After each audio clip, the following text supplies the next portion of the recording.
அன்பார்ந்த பெரியோர்களே, ஜோதிட நண்பர்களே, உலகத் தமிழர்களே, உங்கள் அனைவருக்கும் என் வணக்கம். இன்று நாம் பார்க்கக்கூடிய ஜோதிட செய்தி, இன்றைய பரபரப்பான அரசியல் சூழலில் தமிழக வெற்றிக் கழகம் தலைவர் திரு விஜய் அவர்கள் தன்னுடைய முதல் மாநாட்டை நடத்தி முடித்திருக்கிறார்.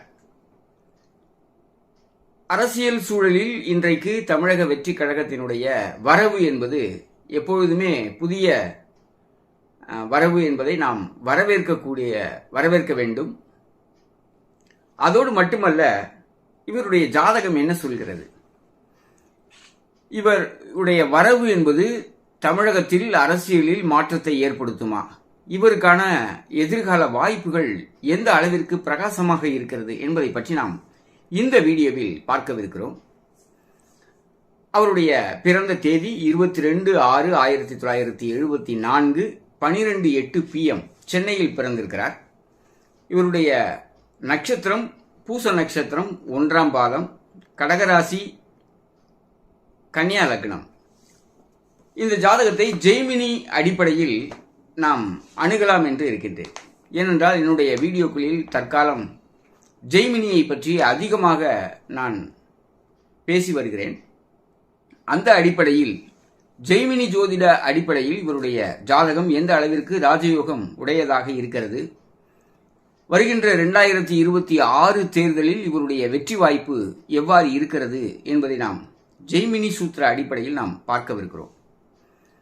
இவருடைய ஜாதகத்தில் சூரியன் புத்திரகாரகன், சந்திரன் ஞாதிகாரகன் GK, செவ்வாய் BK பிராத்திருக்காரகன், புதன் அமாத்தியகாரகன் AMK, குரு AK ஆத்மகாரகன், சுக்கிரன் DK தாரகாரகன், சனி மாத்ருக்காரகன். இந்த சரகாரகங்கள் அப்படிங்கிறது இந்த ஜாதகத்தில் முக்கியமான பங்கு வகிக்கிறது. லக்னம் கன்னியா லக்னம், லக்னாதிபதி புதன் 10ஆம் இடத்தில் வக்ரகதியில் இருக்கிறார். லக்னாதிபதி 10ஆம் இடத்தில் இருப்பதோடு மட்டுமல்லாமல் அவர் ராஜ கிரகமான சூரியனோடு இணைந்திருக்கிறார்.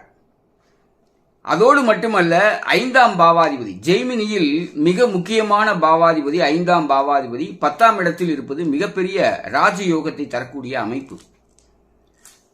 இந்த ஜாதகத்தில் புதன் அமாத்தியகாரகன், முக்கியமான விஷயம்.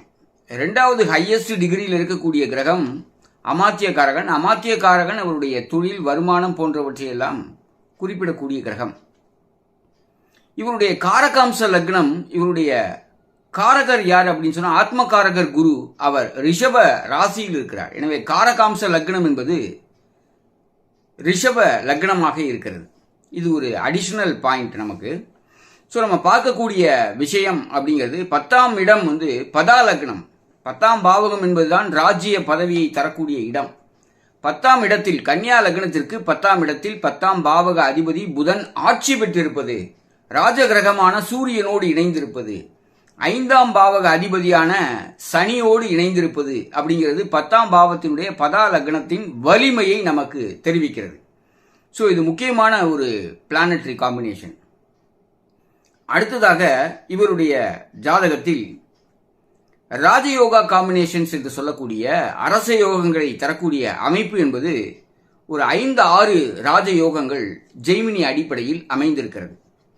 ஆத்மகாரகர் அமாத்தியகாரகருடைய இணைவு என்பது மிகச்சிறந்த ராஜயோகத்தை தரக்கூடியது. இது இவருடைய தசாம்ச வர்க்க சக்கரத்தில் குருவும் புதனும் பரஸ்பர ராசி திருஷ்டி அடிப்படையில் பார்த்துக் கொள்வது, பரிவர்த்தனை யோகத்தில் அமைந்திருப்பது என்பது மிகச்சிறந்த அமைப்பாகும்.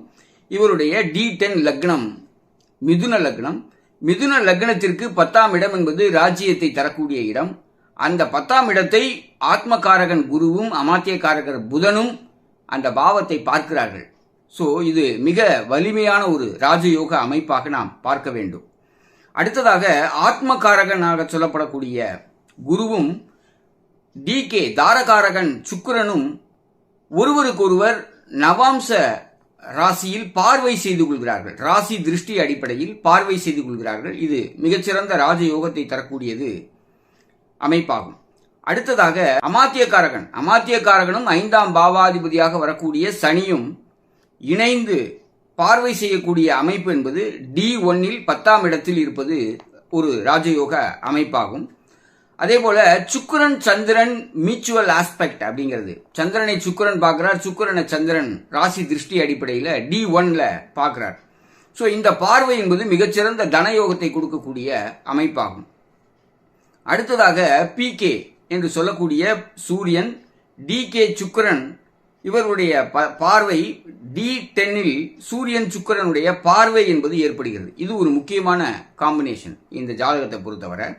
அதே போல புத்திரகாரகன் சூரியனும் 5ஆம் பாவாதிபதி சனியும் இணைந்து ராசி சக்கரத்தில் 10ஆம் இடத்தில் இருக்கிறார்கள். ஸோ இது ஒரு ராஜயோக அமைப்பாகும். எனவே முக்கியமான ராஜயோகங்கள் இந்த ஜாதகத்தில் ராசி கட்டம், நவாம்ச கட்டம் மற்றும் அரசாங்க பதவி, அரசாளக்கூடிய யோகத்தை தெரிவிக்கக்கூடிய தசாம்ச வர்க்க சக்கரத்திலும் இது பிரதிபலிப்பதை நாம் பார்க்கின்றோம். இந்த இடத்தில் வருகின்ற 2026 ஜூன் மாதம் 26ஆம் தேதி வரை இவருக்கு நடந்து கொண்டிருக்கக்கூடிய சரதசா பீரியட் அப்படிங்கிறது மிதுன தசையில் மீன புக்தி என்பது நடைபெறுகிறது. மிதுன தசை என்பது இவருடைய லக்னத்திற்கு 10ஆம் இடமாக வரக்கூடிய ராசி மிதுன ராசி. அந்த மிதுன ராசியினுடைய தசையே இவருக்கு நடைபெற்று கொண்டிருக்கிறது 2035 வரை. 2023 ஜூன் மாதம் முதல் 2035 ஜூன் மாதம் வரை இவருக்கு மிதுன ராசி தசை என்பது 12 ஆண்டு காலம் நடைபெற்று வருகிறது. அதில் 2026 ஜூன் மாதம் வரை மிதுன ராசியில் மீன புக்தி என்பது நடைபெறுகிறது. இந்த மீன புக்தி காலம் என்பது தமிழ்நாட்டிற்கான சட்டசபை தேர்தல் நடைபெறக்கூடிய ஒரு காலமாகும். எனவே இந்த காலம் என்பது இவருக்கு எந்த அளவிற்கு சாதகமாக இருக்கிறது என்பதை நாம் பார்க்கும்போது, மிதுன ராசி என்பது கன்னியா லக்னத்திற்கு 10ஆம் இடமாக வருகிறது. அந்த 10ஆம் இடத்தில் புத்திரகாரன் அமாத்தியகாரகன் புதன், புத்திரகாரகன் சூரியன், அதே போல 5ஆம் பாவக அதிபதியாக வரக்கூடிய சனி, மூன்றுமே ராஜயோகத்தை தரக்கூடிய கிரகங்களுடைய சேர்க்கை என்பது மிதுன ராசியில் இருந்து அந்த தசை. இந்த தசை நடந்து கொண்டிருக்கக்கூடிய இந்த மிதுன ராசி தசை என்பது இவருக்கு மிகச்சிறப்பான ராஜயோகத்தை தரக்கூடிய தசையாக இருக்கிறது. அதில் மீன புக்தி இதை D10ல பார்க்கும்போது D10லையும் அவருக்கு மிதுன ராசியே லக்னமாக வருகிறது. அது ரொம்ப முக்கியமான விஷயம். அந்த ராசிக்கு அதிபதி புதனும் 10ஆம் பாவக அதிபதி குருவும் பரிவர்த்தனை யோகத்தில் இருக்கிறார்கள். இந்த குரு ஆத்மகாரகர், இங்கு புதன் அமாத்தியகாரகர். 2 கிரகங்களும் பரிவர்த்தனை பெற்று அமர்ந்து லக்னத்தையும் 10ஆம் பாவகத்தையும் ராசி திருஷ்டி அடிப்படையில் பார்வை செய்கிறார்கள் என்பது இந்த காலகட்டம் மிகப்பெரிய ராஜயோகத்தை தரக்கூடிய காலகட்டமாக இருக்கிறது என்பதை நமக்கு தெரிவிக்கிறது. அடுத்ததாக மீன புக்தி. மிதுன ராசியில் இருக்கக்கூடிய சூரியன் புத்திரகாரகன், சனி 5ஆம் பாவாதிபதி, புதன் அமாத்தியகாரகன், இந்த 3 கிரகங்களுடைய பார்வை என்பது மீன ராசிக்கு ஏற்படுகிறது. இந்த த்விசுபாவ ராசிகள் அப்படின்னு சொல்றது மிகவும் வலிமையான ராசிகள். அந்த வலிமையான ராசிகளில் ஆட்சி பெற்றிருக்கக்கூடிய அமாத்தியகாரகன், புத்திரகாரகன், 5ஆம் பாவக அதிபதிகளுடைய இணைவு என்பது மீன ராசியையும், மீன ராசிக்கு 10ஆம் இடமாக வரக்கூடிய தனுசு ராசியையும், இவருடைய ஜென்ம லக்னத்தையும், இவருடைய ஜென்ம லக்னத்திலிருந்து 10ஆம் இடத்தில் இந்த கிரக சேர்க்கை அமைந்திருப்பதையும் நாம் பார்க்க முடிகிறது. இந்த கிரக நிலையானது மிகச்சிறந்த ராஜயோகத்தை தரக்கூடிய அமைப்பாக இருக்கிறது. எனவே எதிர்வரக்கூடிய காலகட்டத்தில் இவருடைய அரசியல் வாய்ப்பு, எதிர்காலம் என்பது மிக பிரகாசமாக இருக்கிறது என்பதையே நமக்கு இது தெளிவாக சுட்டி காட்டுகிறது. எனவே எடுத்த உடனே இவர் முதல்வராக வந்து விடுவாரா, வந்துவிட மாட்டாரா என்று கேட்டால் அப்படி அல்ல. அது போட்டியாளர்களுடைய ஜாதகத்தையும் நாம் பார்க்க வேண்டும்.